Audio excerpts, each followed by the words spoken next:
Buenos días. Que Dios les bendiga.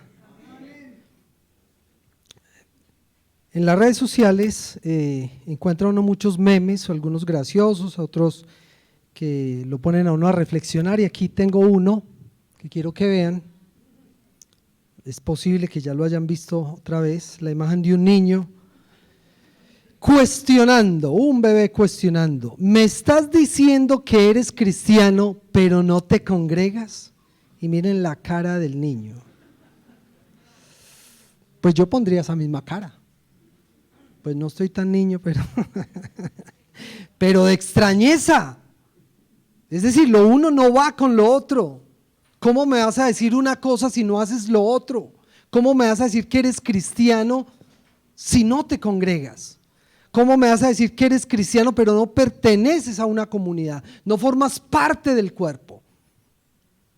Acompáñenme, por favor, a Hechos capítulo 2, versos 46 y 47. Hechos capítulo 2, versos 46 y 47.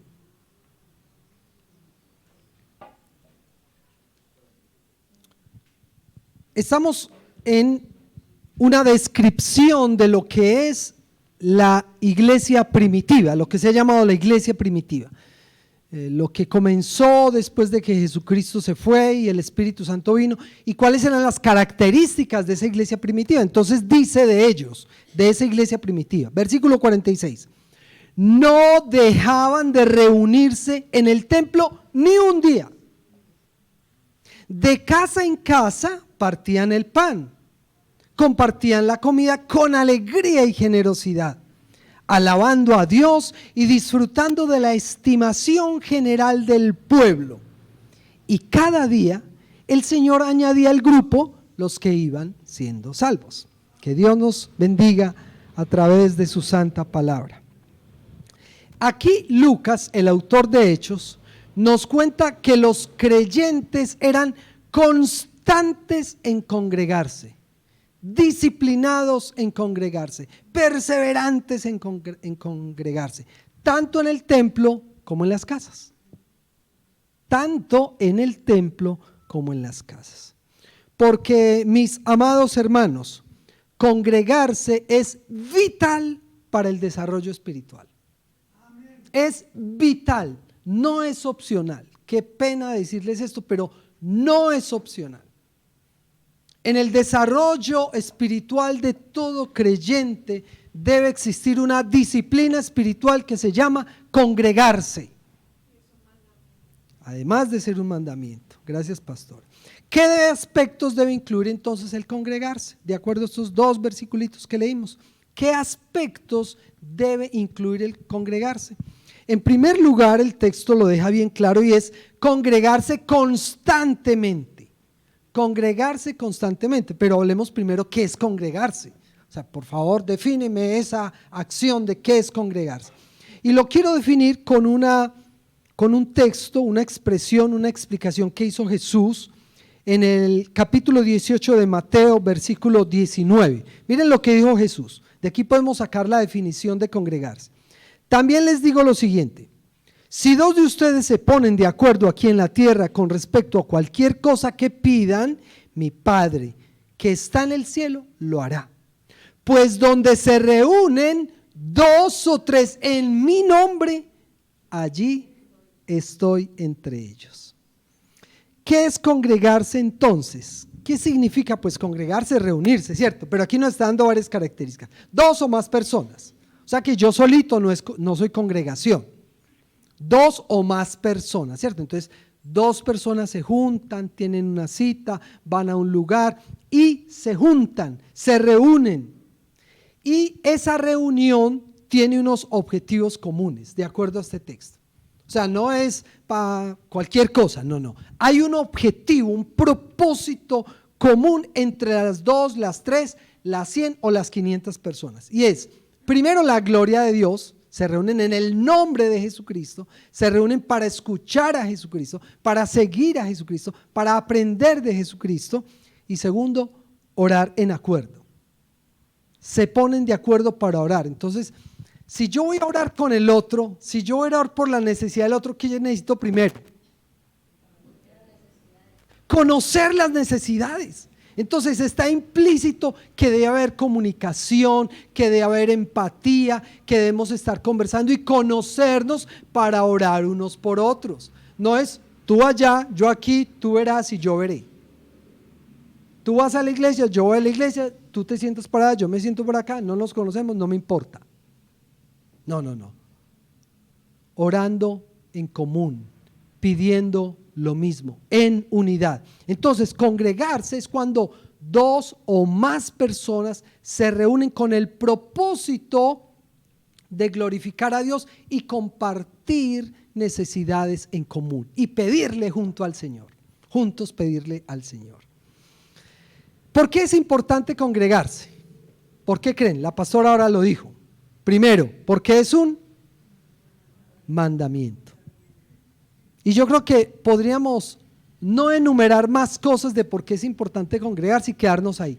Congregarse es un mandato de Dios. Así como lo es el no mentir, así como lo es el no adulterar, así como lo es el no desear lo que no es mío. Congregarse es un mandato. Dios manda que nos congreguemos. ¿Y con qué propósito debemos congregarnos? Volvemos al texto original. Hechos 2:46 dice: no dejaban de reunirse en el templo ni un solo día. De casa en casa partían el pan, compartían la comida con alegría y generosidad, alabando a Dios y disfrutando la estimación general del pueblo, y cada día el Señor añadía al grupo los que iban siendo salvos. ¿Cuál es el propósito de congregarnos? Cuando uno viene a la iglesia, cuando hay un grupo familiar, cuando uno se congrega de alguna manera, ¿para qué lo hace? Para chévere, verme con la gente, saludarme, o irle a cobrar a tal, o verme con un amigo o una amiga especial. Pues todo eso suena hasta chévere, pero no es lo más importante. Hay unos propósitos muy importantes. Primero, la gloria de Dios. Siempre. Alababan al Señor. Ellos se reunían para alabar al Señor. Y Jesús dice: se reúnen en mi nombre, centrados en mí, dice el Señor. ¿Cierto? La gloria de Dios es el propósito fundamental y primero de congregarse. Si yo no vengo a la iglesia con el ánimo de glorificar a Dios, pues estoy desviando el propósito. Primero la gloria de Dios. Y después de la gloria de Dios, servir a otros. Entonces, yo puedo decir que vengo a glorificar al Señor, pero si no me intereso en el otro, ¿quién es la persona que está a mi lado? ¿Quién es el de la banca de allí? ¿Quién es aquella persona que yo nunca había visto? Pues que la salude el pastor o que la saluden los suyos, a mí qué me importa, ¿cierto? Cada uno en el culto verá lo que hace. No, qué pena, pero no. Comunidad. ¿Quién es el otro? ¿Cuáles son sus necesidades? ¿Cómo puedo ayudarte? ¿Cómo puedo orar por ti? ¿Qué dudas tienes en la fe para ayudarte a caminar? ¿Qué situación de crisis estás pasando para acompañarte? Servir a otros. Por eso no salgan corriendo del culto cuando se acaba. O no lleguen a última hora cuando no pueden saludar a nadie. Debe haber tiempo en la comunidad, en el espacio que yo separo, para hablar con otros, saludar a otros, preguntarles cómo estás, cómo va tu proceso. Tú me contaste algún día que estabas pasando esta situación, cuéntame cómo va eso. Tan bueno cuando se interesan por uno, ¿cierto? Cuando los asuntos de uno parece que son importantes para el otro. Eso es parte de congregarse, servir a otros. Pero también dar testimonio del Señor. ¿Cómo damos testimonio del Señor? Con las predicaciones. Cuando alguien se para aquí da testimonio. Cuando alguien dice: el Señor ha hecho esta obra en mí. El Señor me ha cambiado de esta manera. Yo ahora soy un hijo de Él. Y por último, pero no menos importante, propósito de congregar es mi desarrollo espiritual. Mi desarrollo espiritual. Cuando yo no me congrego, yo me desarrollo mal. Mi desarrollo espiritual, por ahí dicen que raquítico, que desnutrido, que así más o menos. O sea, espiritualmente cuando uno está, pues si no me congrego.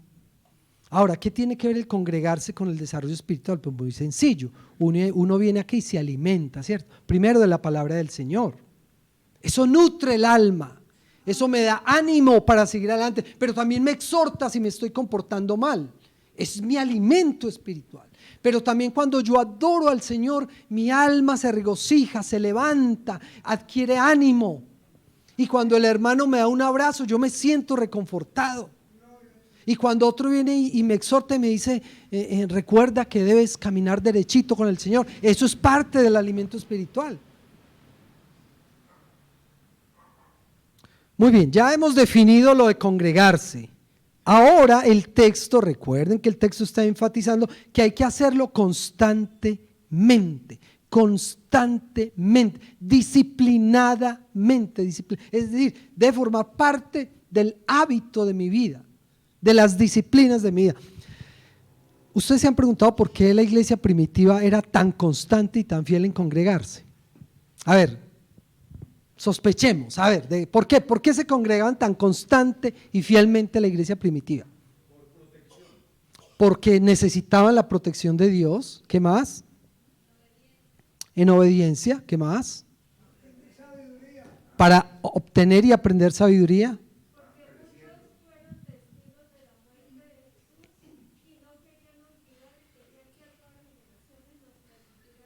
Por supuesto, siendo testigos de la obra de Cristo, ellos debían estar ahí. Pero yo les voy a resumir todo eso en una sola cosa. Ellos amaban al Señor. Y miren, yo les digo una cosa, quien ama realmente al Señor desea congregarse. Quien ama al Señor siente pasión por congregarse. Entonces mucho cuidado, porque cuando para mí ir a la iglesia se me está convirtiendo en una carga, ay, qué pereza, hoy hay culto. Ay, es que estoy tan trasnochado y para ir hoy al culto. Algunos vieron el mensajito que puse anoche, ¿cierto? Ok, espero que lo hayan leído. Ay, es que es el único día que tengo para descansar. Bueno, pueden haber 1001 razones que expongamos, pero yo creo, mis amados hermanos, y lo digo a la luz de lo que veo en la palabra, que cuando el congregarme para mí no es una pasión, no es un deseo, mi amor por el Señor está fallando. Es que yo anhelo estar en los atrios de Jehová, dice el salmista. Es mi deseo, Señor, estar en tu presencia con tu pueblo. Algo está pasando. Cuando veo tantas sillas vacías, después de pandemia, muchas sillas vacías, y yo me preocupo. Estamos menguando en el amor y el compromiso con el Señor. Muchas sillas vacías. Y claro, también falta de fruto de evangelismo. Quien ama a Dios guarda sus mandamientos, y congregarse es parte de los mandamientos del Señor. Quien ama al Señor anhela encontrarse con Él en medio de su pueblo.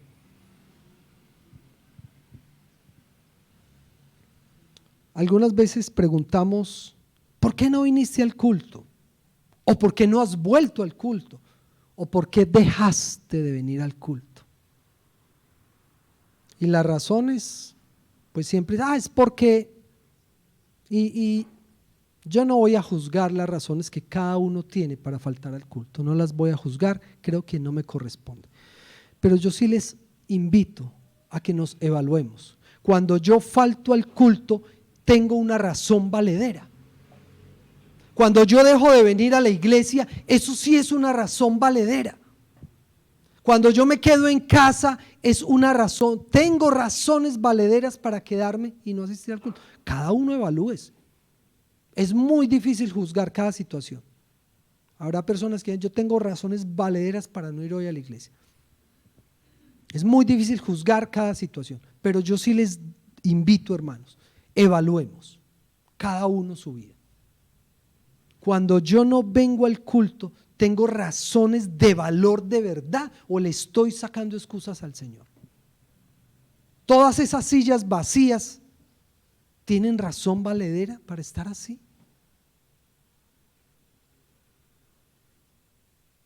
Yo no sé qué pasó en pandemia, pero la pandemia Yo no sé si filtró y los que iban a quedar quedaron o fue un sacudón, y no es solo acá. He sabido que en muchos lugares ha pasado lo mismo y me preocupa eso. ¿Qué tal que esta sociedad, que esta iglesia sufriera de verdad una tribulación? O sea, la pandemia fue dura, pero yo les digo, lo que uno puede leer en la Biblia y lo que se ha dado cuenta a través de la historia de lo que ha pasado, eso no es nada con lo que podría pasar. ¿Qué tal una tribulación durísima sobre la iglesia? Entonces, ¿qué? ¿Quedamos 2 o 3 o qué? Preocupante, muy preocupante.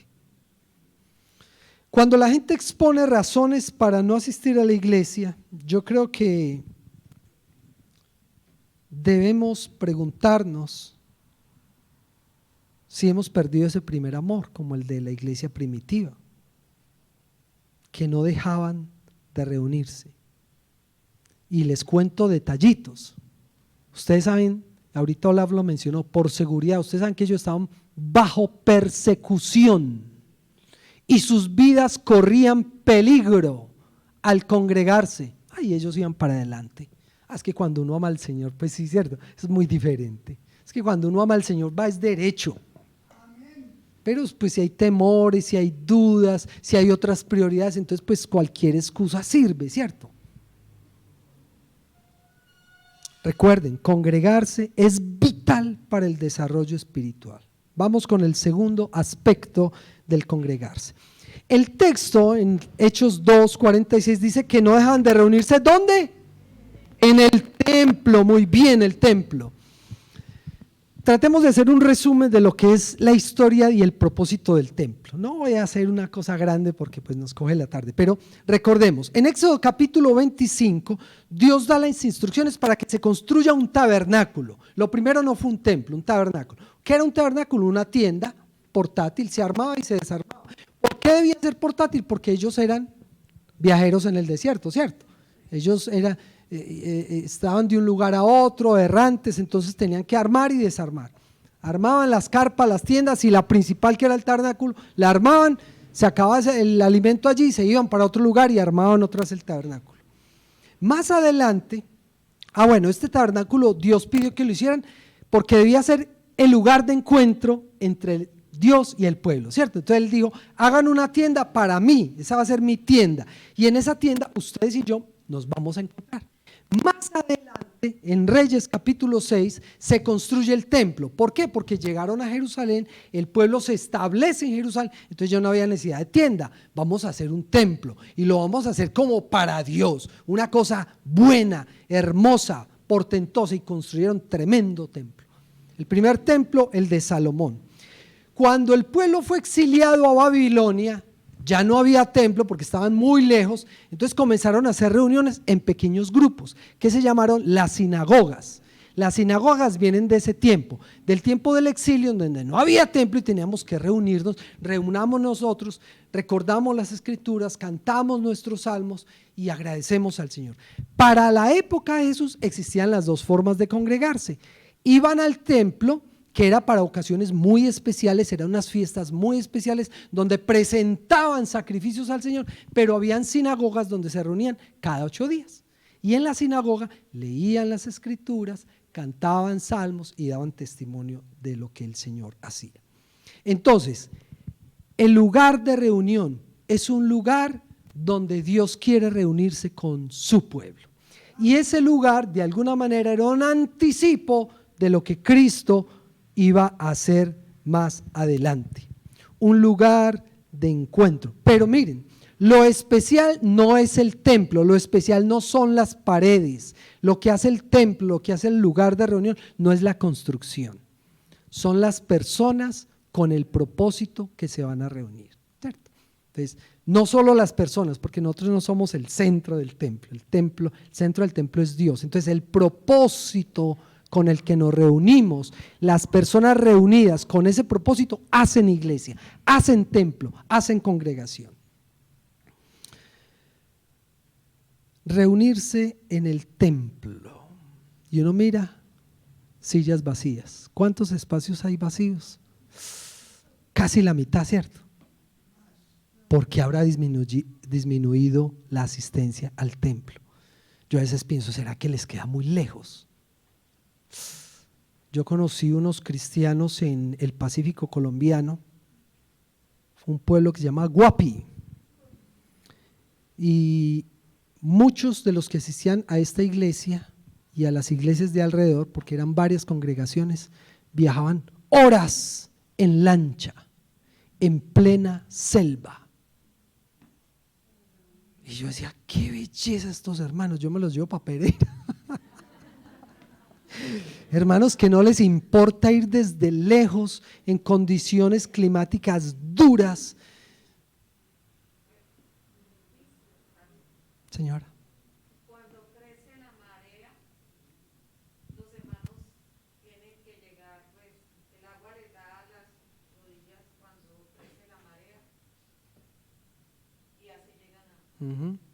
La marea, los ríos se crecen e inundan toda la zona. Las casas tienen que ser elevadas sobre guaduas. La pastora vivió allá, y para que no se les inunde las casas, y aún así la gente sigue movilizándose. Entonces yo me pregunto, uy, gran diferencia, ¿cierto?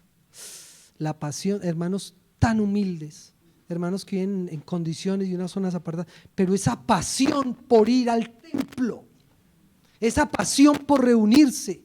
Y yo digo, ¿qué nos pasa a nosotros? O no llegamos, o llegamos tarde, o llegamos estresados, o el culto se vuelve pero parece que no disfrutáramos el estar en el lugar que el Señor nos proveyó para reunirnos con Él, que entre otras cosas es una gran bendición. Hay cristianos que se reúnen en lugares con menos comodidades que nosotros, en lugares no tan estratégicos como el nuestro, y llegan con pasión, y llegan temprano, y aleluya. ¿Qué nos estará pasando? Congregarse es vital en el desarrollo espiritual. Tercer aspecto que incluye el congregarse en las casas. Qué interesante esto. Claro que el templo es importante, pero el Señor quería que también hubiese algo más. ¿Cómo qué? O sea, ¿cómo qué? A ver, lo que pasa es que parte de ser iglesia es la comunión, lo que les decía ahorita. Uno no va a la iglesia y se siente, a mí no me importa yo no sé a lo que tú has venido, pero yo venía a la hora de Dios. No, Señor, a mí sí me importa que vino el otro, y me debe importar. Entonces debe haber comunión, debe haber convivencia.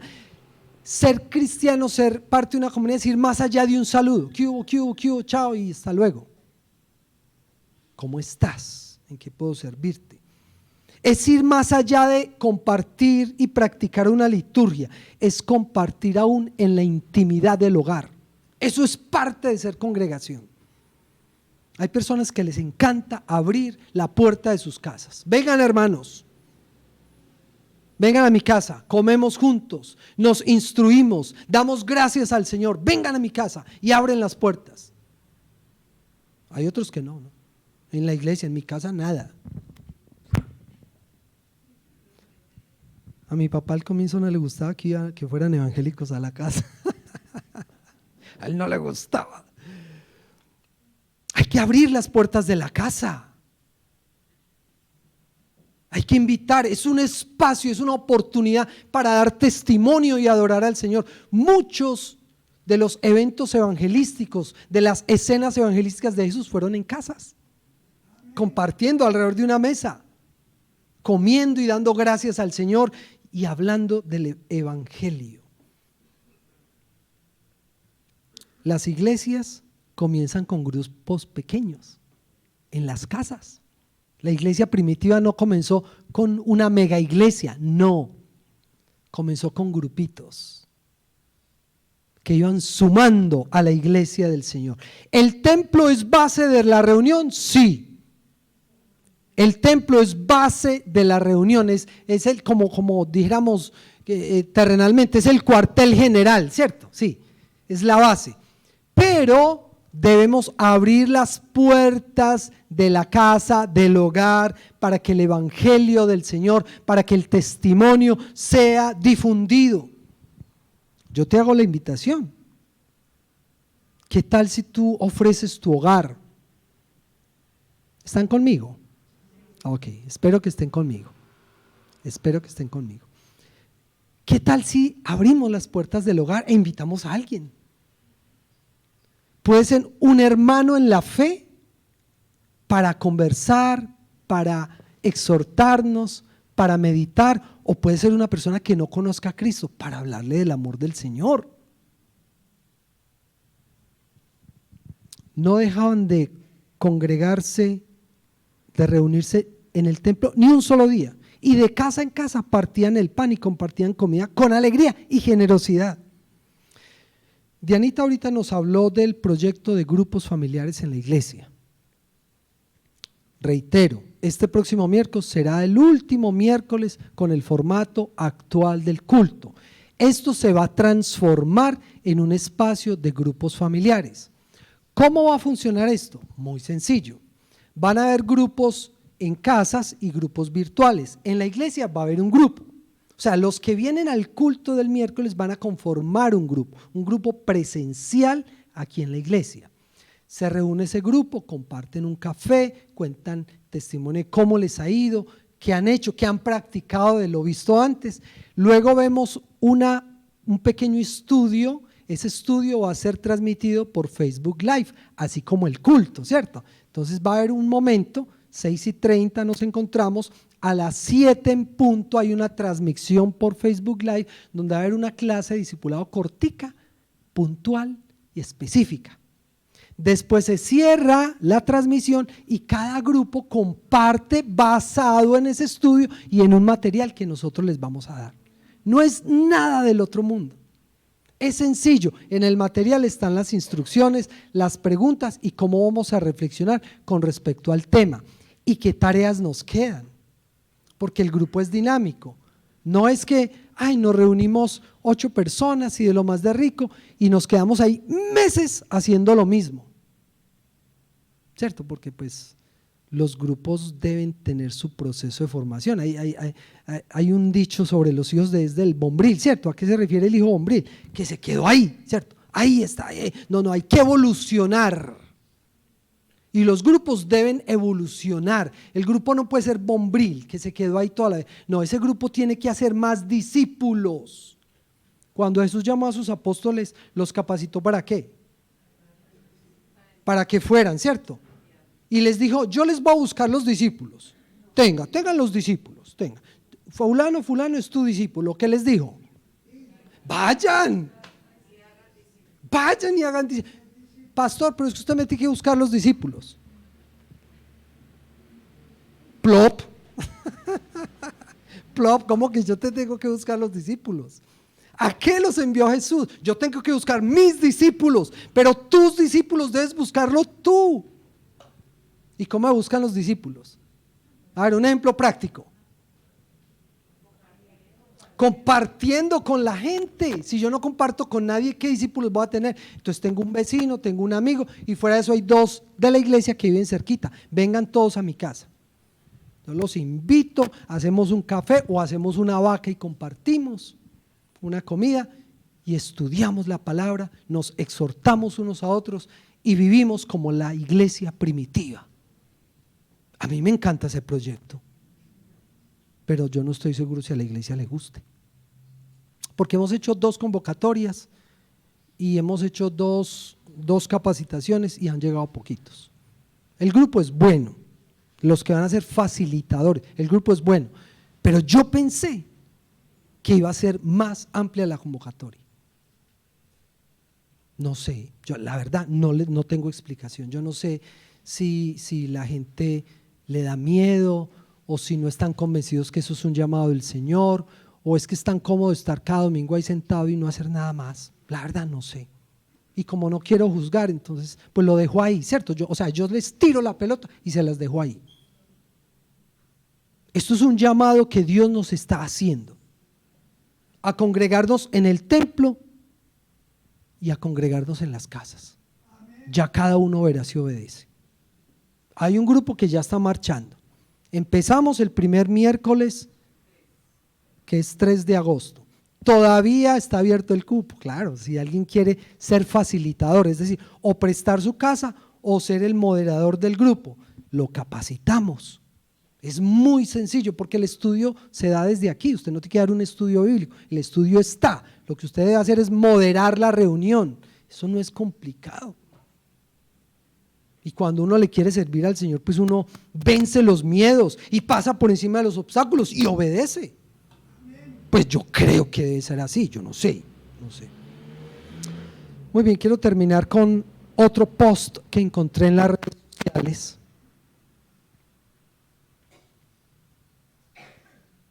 Uy, este sí que es tremendo, dice: ¿puedo ser cristiano sin unirme a una iglesia? La respuesta: sí es posible, pero es como ser un estudiante que no asiste a la escuela, un soldado que no se une al ejército, un jugador sin equipo, una abeja sin colmena, un marinero en un barco sin tripulación, un padre sin familia. Que el Señor les bendiga. Les invito a que terminemos orando y cantando al Señor.